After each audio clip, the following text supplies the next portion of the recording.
आणि आता बातम्या पाहूयात सविस्तर। उद्धव ठाकरे यांनी बहुमत चाचणीच्या आधीच राजीनामा दिल्यानं त्यांनी मोठी संधी गमावल्याचं निरीक्षण सर्वोच्च न्यायालयाच्या घटनापीठानं नोंदवलं आहे। उद्धव ठाकरे बहुमत चाचणीला सामोरे गेले असते आणि ते 39 मतांनी हरले असते तर कोर्टानं बहुमत चाचणीच रद्द केली असती असं म्हटलंय। त्यामुळे बहुमत चाचणीच्या आधी राजीनामा देणं उद्धव ठाकरे यांना चांगलंच महागात पडलंय। बंडखोर आमदारांनी विरोधात मतदानच केलं नाही तर त्यांच्यावर कारवाई करणार कशी असा प्रतिप्रश्न विचारत न्यायालयानं हतबलता दर्शवली। सर्वोच्च न्यायालयात राज्यातल्या सत्ता संघर्षाची लढाई सुरू आहे। ठाकरे गटाकडून कायद्याचा अक्षरशः कीस काढला जातोय।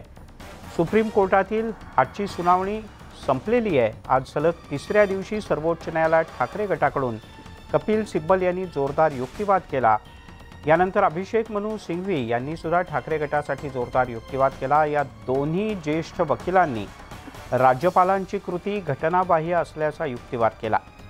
सत्ता संघर्षावरची पुढची सुनावणी आता 28 फेब्रुवारीला होणार आहे।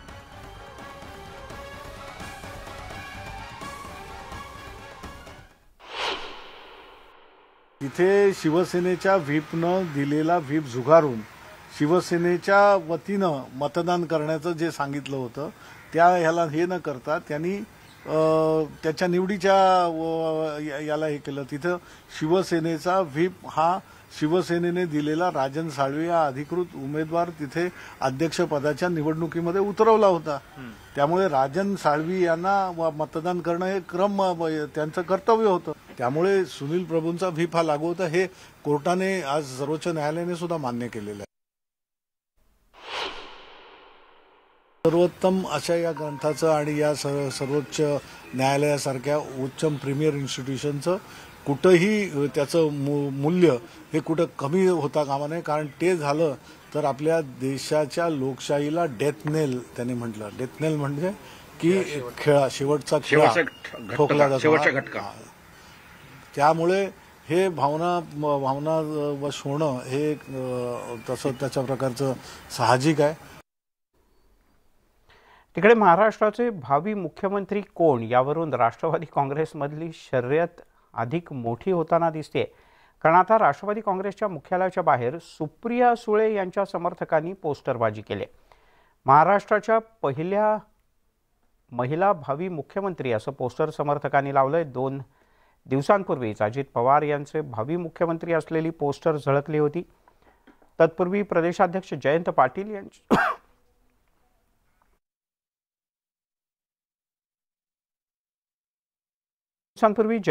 यांच्या समर्थकांनी सुद्धा अशाच प्रकारची पोस्टर्स लावली होती। त्यामुळे राष्ट्रवादीत मिशन भावी मुख्यमंत्री अशी शर्यतच लागली की काय अशी चर्चा सुरू झाली आहे। बल्लाडीचे पोस्टर लागले भावी मुख्यमंत्री खासदार सुप्रिया सुळे। कुठे लागले? मुंबईमध्ये बल्लाडला लागले। मी नाही पाहिलेला। तुमच्याकडे फोटो आहे? आता ज्येष्ठ आम्हाला वरून प्रश्न आला। फोटो कुठे? फोटो अजून आलेला नाही। मग मागवा आणि मग उत्तर देते। भावी पंतप्रधान भावी मुख्यमंत्री अशा अनेक गोष्टी सांगत असतात, पण माझ्या शुभेच्छा आहे। बघा असं आहे की मी माझ्या अनुभवातलं शिकलो की काही कधी होऊ शकतं। आता उद्धव ठाकरे मुख्यमंत्री बनतील असं कोणाला वाटलं होतं का? ते बनले। त्याच्यामुळे ज्याला ज्याला जो भावी वाटतो त्याला शुभेच्छा आहे। उपमुख्यमंत्री देवेंद्र फडणवीस यांनी पुन्हा एकदा उद्धव ठाकरे आणि आदित्य ठाकरे यांच्यावर भाष्य केलंय। आदित्य आणि उद्धव ठाकरे हे माझे शत्रू नाहीत, फक्त वैचारिक मतभेद आमच्यात आहेत।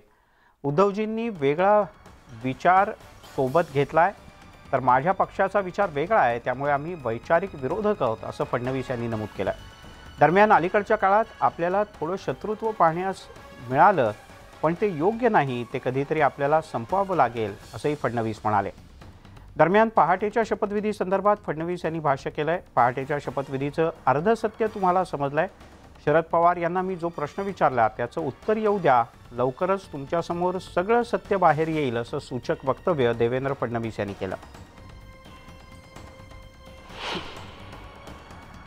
चांगलं आहे ना, हळूहळू गोप्यस्फोट होऊन राहिले आहेत आणि मी जे बोललो तेच कसं खरं होतं हे आता हळूहळू तुम्हाला समजतंय, पण तुम्हाला अर्धच समजलाय, अजून अर्ध्याला वेळ आहे। मी काही बोललो की समोरून दुसरी गोष्ट बोलली जाते आणि त्यामुळे गोष्टी बाहेर येतात। असंच हळूहळू सगळ्या गोष्टी मी बाहेर आणेन, तुम्ही काळजी करू नका, सगळं तुम्हाला कळेल.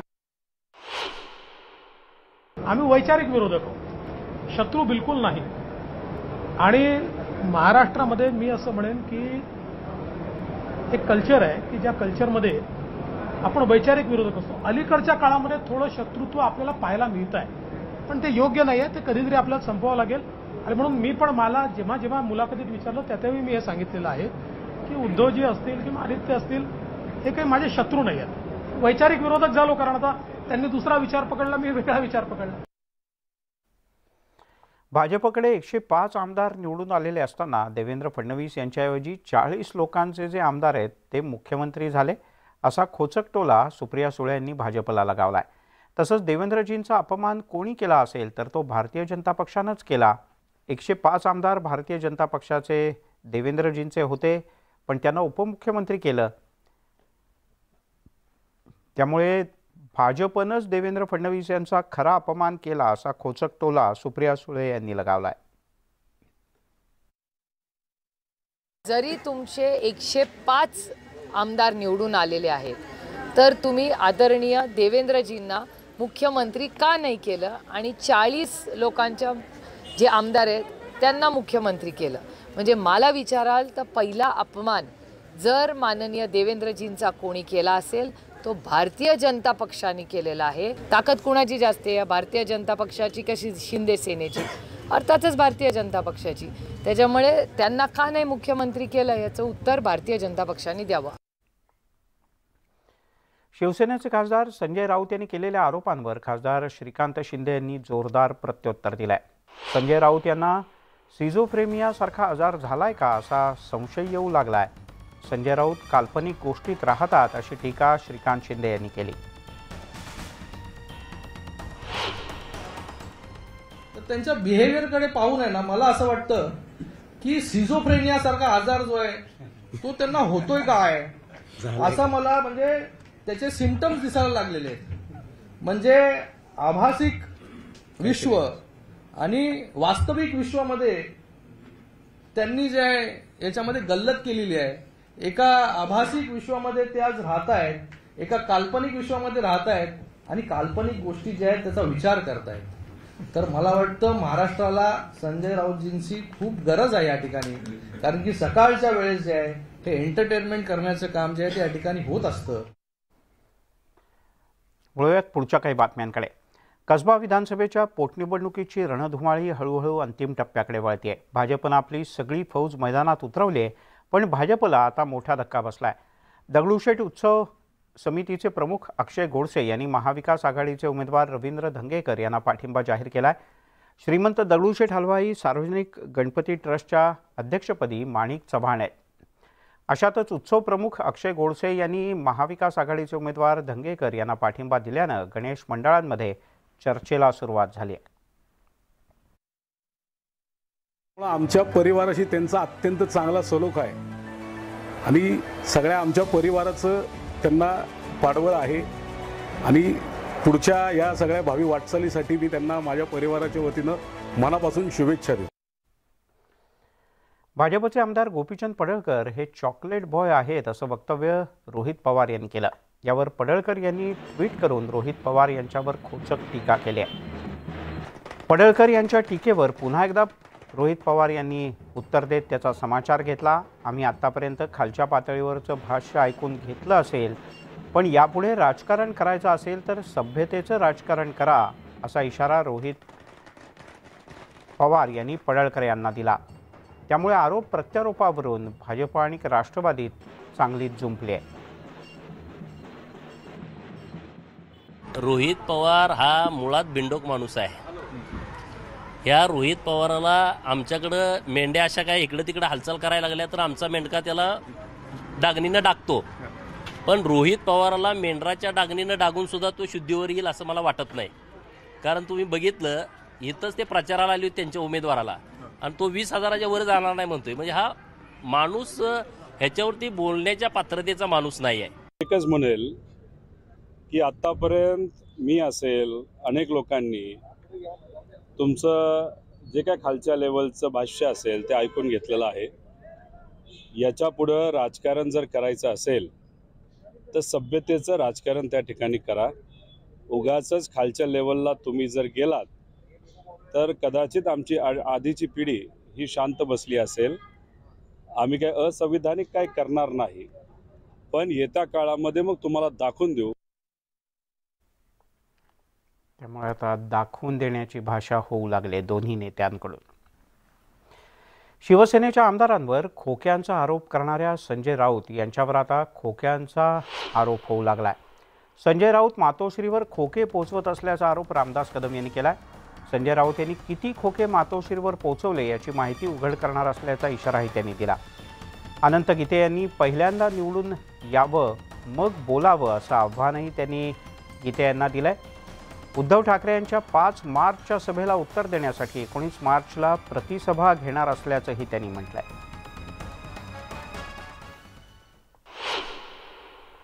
संजय राऊतांना मला तेच सांगायचं आहे, त्यांनाही माहिती आहे मातोश्रीवरती खोके कसे पोचतात, कसे कसे पोचलेत हे त्यांना संजय राऊतांना चांगलं माहिती आहे ना. ते उष्ण अवसान आणून कुणाकडून सुपा ऐकून बोलताय ते मी बोलणार नाही. एक दिवस मी थोडं थांबतोय, अजून सगळे पत्ते मी उघडं करणार नाही.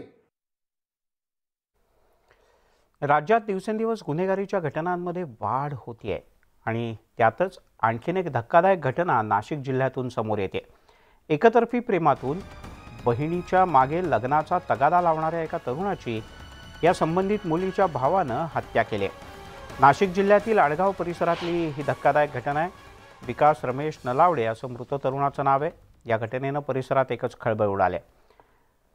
मृत विकास रमेश नलावडे हा निलगिरी बाग परिसरात राहत होता. विकास राहत असलेल्या परिसरातील एका तरुणीवर विकासचं प्रेम होतं. सदर तरुणीसोबत लग्न करायचं होतं, त्यामुळे विकासनं या तरुणीकडे सातत्यानं लग्नासाठी तगादा लावला. तर संशयित आरोपीनं मृत विकास याला अनेकदा समजावण्याचा प्रयत्न केला, मात्र यानंतरही विकासने मुलीच्या मागे लग्नाचा तगादा सुरूच ठेवला. यामुळे या मुलीच्या भावाला या गोष्टीचा प्रचंड संताप आला आणि यातून त्यानं हे धक्कादायक कृत्य केल्याचं कळतं. एकतर्फी प्रेम होतं वैताचं आरोपीच्या बहिणीबरोबर आणि त्यात हा यांच्यामध्ये आपसात समजवण्याचा प्रकार सुरू होता आणि त्याचाच पर्यावसन वादावादीमध्ये झाला. लग्नासाठी तो मागणी करत होता. हो, हा जो मयत आहे तो आरोपीच्या बहिणीकडे लग्नाची मागणी करत होता, पण त्याला तिचा स्पष्ट नकार होता. बीड जिल्हा परिषद आरोग्य विभागात 52 सफाई कामगार आणि 26 वाहन चालक भरतीच्या संदर्भात केलेली निविदा प्रक्रिया वादाच्या भोऱ्यात सापडली. शासनाचे नियम धाब्यावर बसवून मर्जीतील कंत्राटदाराला सफाई कामगार आणि वाहन चालकाचं टेंडर दिल्याचा आरोप राष्ट्रवादी युवक प्रदेशचे सचिव के वडामरे यांनी केला. तर या संदर्भात जिल्हा आरोग्य अधिकारी डॉक्टर अमोल गीते यांना विचारला असता निविदा प्रक्रिया शासकीय नियमानुसारच झाली असं त्यांनी नमूद केलं. जिल्हा परिषद आरोग्य विभागामध्ये डॉक्टर अमोल गीते यांच्या आशीर्वादाने लाखो रुपयाचा घोटाळा या ठिकाणी झालेला आहे आणि त्या घोटाळ्यावर खुद्द राज्याचे आरोग्यमंत्री तानाजी सावंत यांनी या घोटाळ्याच्या विरोधामध्ये अमोल गीते यांना जाब विचारावा. लाखो रुपयाचा भ्रष्टाचार या आरोग्य विभागात झालेला आहे. सफाई कामगार आणि वाहन चालकाच्या टेंडर नियमबाह्यरित्या अमोल गीते यांनी रॉयल सिक्युरिटी अँड सर्व्हिसेसला दिलेलं आहे. या बाबतीमध्ये आम्ही चौकशी करावी म्हणून मुख्य अधिकाऱ्यांना निवेदन दिले, कलेक्टरांना निवेदन दिलेलं आहे. तिकडे रत्नागिरी जिल्ह्यातल्या दापोलीत रोगापासून आंब्याच्या बागा वाचवण्याकरता बागायतदारांची जोरदार धडपड सुरू आहे. कारण हापूस आंब्याच्या पिकावर रोगाचा प्रादुर्भाव दिसून येतोय, त्यामुळे आंब्याच्या पिकावर तातडीनं फवारणी करणं गरजेचं आहे. अचानक वातावरणात बदल झाल्यानं झाडावरचा जो मोहोर आहे त्यावर रोगांचा प्रादुर्भाव झाला आहे. ब्रेकनंतर आपल्या सगळ्यांचं पुन्हा एकदा स्वागत. शहापूर तालुक्यातील किनवली परिसरात चिखलगाव इथे बैलगाडा शर्यतीचं आयोजन करण्यात आलं होतं. ही शर्यत पाहण्यासाठी मोठ्या संख्येनं नागरिकांनी गर्दी केली.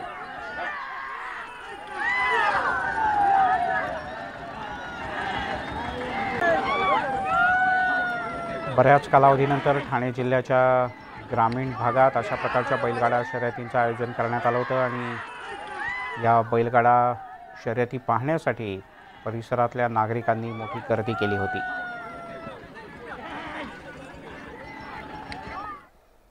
आणि एक ब्रेकिंग न्यूज हाती येते. राज्यसेवा मुख्य परीक्षेच्या वर्णनात्मक स्वरूपाच्या परीक्षेसंदर्भातील उमेदवारांची मागणी कायदा सुव्यवस्थेची निर्माण झालेली परिस्थिती आणि उमेदवारांना तयारीसाठी द्यायचा अतिरिक्त कालावधी हे सगळं विचारात घेऊन सुधारित योजना आणि अभ्यासक्रम सन 2025 पासून लागू करण्यात येणार आहे. MPSCनं एक मोठा दिलासा दिलाय राज्यभरातल्या उमेदवारांना. परवा सुद्धा पुण्यात रात्री उशिरापर्यंत आंदोलन झालं होतं. काही जण तर राष्ट्रवादीचे अध्यक्ष शरद पवार आणि मुख्यमंत्री यांच्यात बातचीत झाल्यानंतर सुद्धा आंदोलनाच्या मुद्द्यावर ठाम होते. पण आता MPSC कडून औपचारिकपणे जाहीर करण्यात आलंय की नवीन अभ्यासक्रम आणि परीक्षेची नवीन रचना ही 2025 पासून लागू होईल. ही आहे या क्षणाची सगळ्यात मोठी आणि महत्त्वाची बातमी. गेल्या काही काळात या मुद्द्यावरून एकदा नव्हे दोनदा नव्हे तर 4-5 वेळेला आंदोलनं झाली होती. सगळ्यात मोठी आंदोलनं पुण्यात झाली कारण MPSC करणारे विद्यार्थी हे पुण्यात सर्वाधिक संख्येनं राहतात आणि या विद्यार्थ्यांनी सुरुवातीला निवेदनं मग निदर्शनं केली होती तर नंतर थेट रस्त्यावर येऊन आंदोलन केलं होतं. वैभव सोनवणे आपले प्रतिनिधी आपल्यासोबत आहेत. वैभव, अखेर MPSCची ऑर्डर निघाली तर? मिलिंद, गेले 3 महिने या सगळ्यावरून वाद सुरू होते. वर्णनात्मक परीक्षा ज्या आहेत, परीक्षा पद्धती ही 2025 पासून लागू करावी म्हणून MPSCच्या विद्यार्थ्यांनी 2 वेळा मोठी आंदोलनं केलेली होती. गेल्या वेळी कॅबिनेटच्या मीटिंगच्या दिवशी उपमुख्यमंत्र्यांनी तिथून विद्यार्थ्यांशी संवाद साधून आयोगाला ही विनंती करणार असल्याचं सांगितलं होतं. सरकारची भूमिका मांडलेली होती. मात्र तरी सुद्धा आयोगानं याबाबतचं नोटिफिकेशन जाहीर केलेलं नसल्यामुळं विद्यार्थ्यांनी पुन्हा गेले 3 दिवस झाले बालगंधर्वजवळ आंदोलन सुरू केलेलं होतं. देवेंद्र फडणवीसही बोलले, मुख्यमंत्री बोलले, तरी विद्यार्थ्यांनी जागा सोडलेली नव्हती. शरद पवारांनी रात्री जाऊन 11:30 वाजता या विद्यार्थ्यांची भेट घेतलेली होती. आज मुख्यमंत्र्यांनी याबाबतची एक बैठक बोलवली होती, मात्र ती रद्द करण्यात आली आणि आता संध्याकाळी आयोगाने त्या संबंधीचं ट्विट जे आहे तेच आता जाहीर केले. नोटिफिकेशन आयोगाचा निर्णय जो आहे तोच ट्विटरवरून जाहीर केलाय. त्याच्यामुळे आता या विद्यार्थ्यांचं हे आंदोलन जे आहे ते संपवायला विद्यार्थ्यांना हरकत नाही.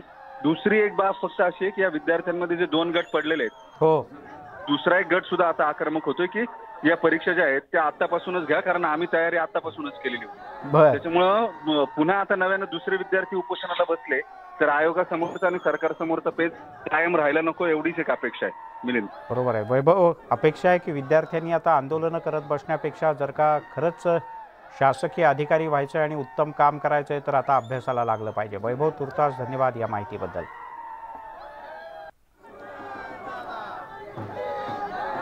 वैभव, माझा आवाज पोहोचतोय? त्यामुळे आपण पाहतो आहोत MPSCचं ट्विट आल्यानंतर आणि MPSCचा निर्णय जाहीर झाल्यानंतर पुण्यातल्या विद्यार्थ्यांनी जल्लोष करायला सुरुवात केली. त्याची ही पहिली एक्सक्लुझिव्ह दृश्य तुम्ही न्यूज 18 लोकमतवर पाहताय. आतापर्यंत 3 मोठी आंदोलनं झाली होती. यातली मागच्या वेळेचं आंदोलन तर 3-4 दिवस चाललं होतं. आत्ताचंही आंदोलन जवळपास 3 दिवस सुरू होतं.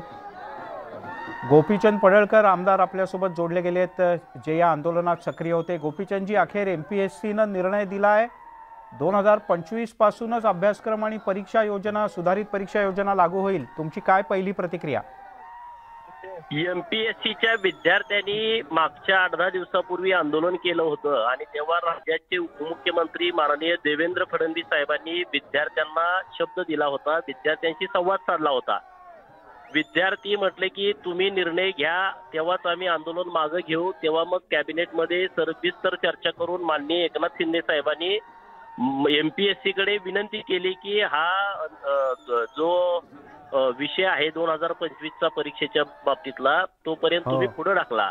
तर त्या प्रक्रियेला थोडा 8-10 दिवसाचा कालावधी गेला, परंतु सरकारनं संवेदनशीलपणे MPSCच्या विद्यार्थ्यांच्या बाजूनं हा विषय नीटपणे हाताळला आणि आज त्या सगळ्या MPSCच्या विद्यार्थ्यांच्या आंदोलनाला यश आलेलं आहे. मी विद्यार्थ्यांना खूप खूप शुभेच्छा देतो की त्यांनी आता अभ्यासाच्या तयारीला लागावं. पण गोपीचंदजी, अशी पण एक प्रतिक्रिया येते की काही विद्यार्थी आता म्हणतात की नवीन अभ्यासक्रम याच वर्षीपासून चालू केला पाहिजे होता खरा. आम्ही नवीन पद्धतीने अभ्यास करतो. ही पण गोष्ट तुमची खरी आहे, पण यामध्ये विद्यार्थ्यांची टक्केवारी फार कमी आहे. 10-20% विद्यार्थी असं बोलतायत. 80% विद्यार्थी हे 2025 पासून या परीक्षा.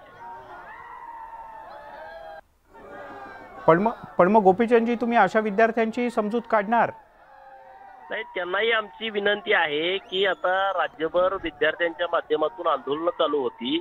असे काही विद्यार्थी आहेत, त्यांच्याही बाजूने आम्ही ठामपणे उभे आहोत. परंतु शेवटी विद्यार्थ्यांची संख्या जी होती ती या वर्णात्मक परीक्षा 2025 पासून लागू कराव्यात या बाजूने जास्तीची होती. त्यामुळे कायदा सुव्यवस्थेचा प्रश्न निर्माण होऊ नये आणि विद्यार्थ्यांची संख्या. थेट जाऊयात, राज्याचे मुख्यमंत्री बोलतायत याच विषयावर. नवीन सरकारशी जोडत होते खरं म्हणजे, तरी सुद्धा आम्ही विद्यार्थ्यांची भावना लक्षात घेऊन कुणी घेतला निर्णय आणि त्याची अंमलबजावणी कुणाला करायची हे लक्षात न घेता विद्यार्थ्यांच्या मागणीचा विचार करून आम्ही सकारात्मक भूमिका घेतली होती. त्यामुळे हा निर्णय झालाय, त्याचं मी पुन्हा एकदा स्वागत करतो. सर, कॅबिनेट निर्णय आधीच झाला होता, मात्र आज आदित्य ठाकरेंची भेट होणार होती, पवार साहेबांनी तुमची भेट मागितलेली होती आणि अशा सगळ्या याच्यामध्ये आज अचानकपणे आयोगाने जाहीर केलं. तुम्ही अनेक दिवस संपर्क साधत होता, आज अचानक निर्णय कसा काय झाला? अचानक म्हणजे असं काय कोणी येणार आणि कोणी जाणार म्हणून निर्णय घेतला जात नसतो. विद्यार्थ्यांनी जेव्हा मागणी केली त्याच वेळेस आम्ही कॅबिनेटमध्ये डिसिजन घेतला होता की विद्यार्थ्यांची जी भावना आहे की त्यांना थोडा वेळ पाहिजे, नवीन अभ्यासक्रम रद्द करावा अशी त्यांची मागणी नव्हती, त्यांना वेळ पाहिजे होता आणि त्याप्रमाणे आम्ही देखील आयोगाला विनंती केली होती. आयोग स्वायत्त आहे आणि त्यांनी विनंती मान्य केली, त्याबद्दल मी बाकी. पुण्यामध्ये तुम्ही पुण्यात मी काल आलो होतो. आमचं शिवसेना पक्षाचं कार्यालय आहे, त्याला भेट द्यायला आलो होतो. त्यावेळेस मला अनेक लोक भेटले आणि आजही काही लोक भेटले आणि इकडे मला यायचंच होतं. त्यामुळे विषय काय, अरे बाबा टिळकांच्या घरी यायला काय विषय लागतो का? गणपती मंडळाचे काही प्रमुख कुठे मंडळाच्या सदस्यांची चर्चा केली नाही, कुठे कसब्याचे अध्यक्ष होते. अरे बाबा, आता मुख्यमंत्री आला की त्याला भेटायला येतात ना लोक, काय त्याला काय बोलवावं लागत नाही. त्यामुळे तुम्ही असं काय प्रत्येकाला त्याला निवडणुकीचा रंग देऊ नका. ही निवडणूक भाजप, शिवसेना युती, इतर आमचे मित्रपक्ष आहेत, युती मोठ्या फरकाने जिंकणार आहे. हा बालेकिल्ला आहे. त्यामुळे आणि शेवटी सरकारमध्ये आपण आहोत. या मतदारसंघातले जे विषय आहेत, जुन्या वाड्यांचं पुनर्विकास असेल, इतर ज्या काही इमारती धोकादायक झालेल्या त्याचा पुनर्विकास असेल. त्यावेळेस मी आलो होतो तेव्हा मुक्ताताईंनी मला त्या आजारी असताना निवेदन दिलं होतं. तेव्हापासूनच आम्ही त्याच्यावर काम सुरू केलं आणि नगरविकास विभागाच्या माध्यमातून ज्या जुन्या वाड्यांचा विषय, धोकादायक इमारतींचा विषय, हेरिटेज वास्तूंचा विषय हा आम्ही प्राधान्याने घेतलेला आहे आणि बिलकुल यामध्ये जे पुनर्विकासासाठी जे काही निर्णय घ्यावे लागतील त्या सरकार घेणार आहे आणि हे सगळ्या धोकादायक इमारती, वाडे, हेरिटेज इमारती ज्या आहेत त्यांचा पुनर्विकास करण्याचा मार्ग जो आहे तो मोकळा होईल. त्यासाठी नियमामध्ये जे काही बदल करावे लागतील ते सरकार करेल.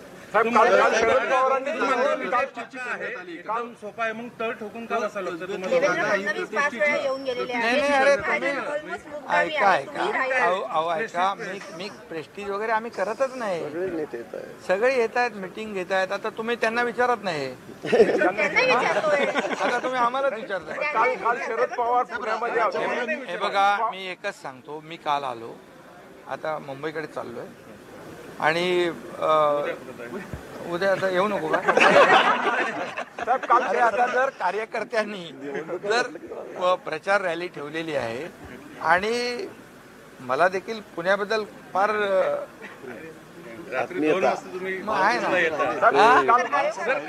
बाळासाहेब राहिलेले आहेत. सर, काल शरद पवारांनी पुणे आणि पिंपरी चिंचवडमध्ये 6 सभा घेतल्या, 6 मेळावे घेतले. त्या प्रत्येक मेळाव्यामध्ये एक गोष्ट कॉमन होती, ती म्हणजे की शिवसेना आणि त्याचं चिन्ह हे अशा पद्धतीनं काढून टाकल्याचं, हे म्हणजे यंत्रणेचा गैरवापर करून काढून टाकल्याचं हे उदाहरण मी आयुष्यात पहिल्यांदा पाहतो. खरं म्हणजे ते मोठे नेते आहेत, अनुभवी नेते आहेत आणि निवडणूक आयोग, न्याय व्यवस्था या स्वतंत्र यंत्रणा आहेत आणि त्यांचे स्वतंत्र अधिकार आहेत. त्यामुळे जे निर्णय घेतलेत ते मेरिटवर घेतलेले आहेत. लोकशाहीमध्ये बहुमताला खूप महत्त्व असतं आणि या देशामध्ये कॉन्स्टिट्यूशन आहे, नियम आहे, कायदे आहेत, सगळं आहे आणि हे सरकार देखील कायदेशीर सगळ्या बाबींची पूर्तता करून स्थापन झालेलं आहे आणि बहुमत असल्यामुळे निवडणूक आयोगाने मेरिटवर निर्णय दिलेला आहे. त्यामुळे मी यापेक्षा आणखी म्हणजे जास्ती काय बोलू इच्छित नाही.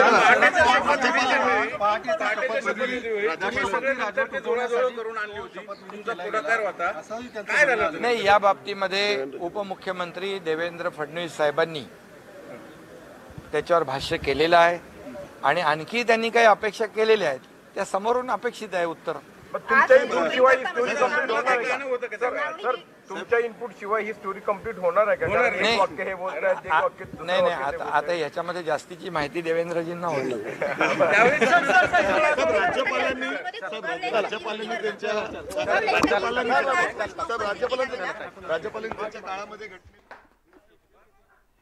त्यामुळे सरकार कायदेशीररित्या स्थापन झालंय. मी पुण्यात वारंवार येतो. पुणे हे माझं आवडतं शहर आहे. पुण्याचे शिवसेनेचे जुने ऋणानुबंध आहेत. शरद पवार हे मोठे नेते आहेत, त्यामुळे त्यांनी अशा प्रकारे बोलणं याबद्दलही मुख्यमंत्र्यांनी काहीसं आश्चर्य व्यक्त केलं. यासोबतच या बुलेटिनमध्ये इथेच थांबूयात. पाहत राहा न्यूज 18 लोकमत.